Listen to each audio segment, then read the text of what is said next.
From the Air Force News Service, this is Air Force Television News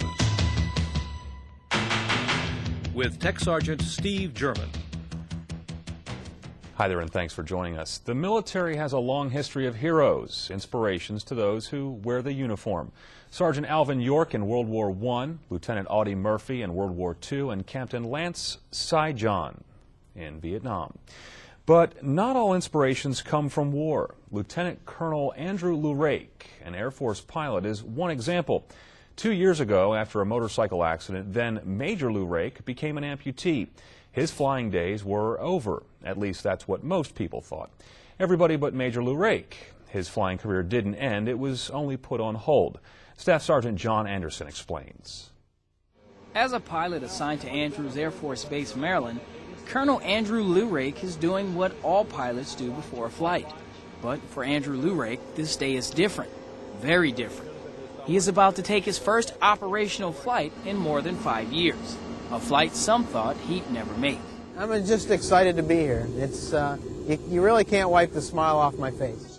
A little more than 2 years ago, Colonel Lurake had to make a life-changing choice. Because of an infection following a motorcycle accident, he made the decision to have part of his left leg amputated. That decision posed questions as to whether he would ever walk again, much less fly.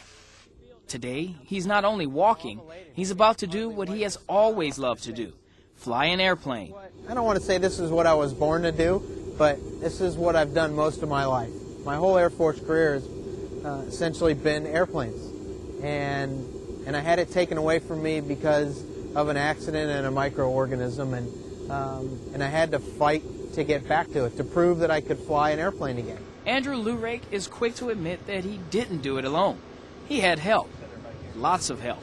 You can't go through an injury like I did, an amputation, without the support of somebody else.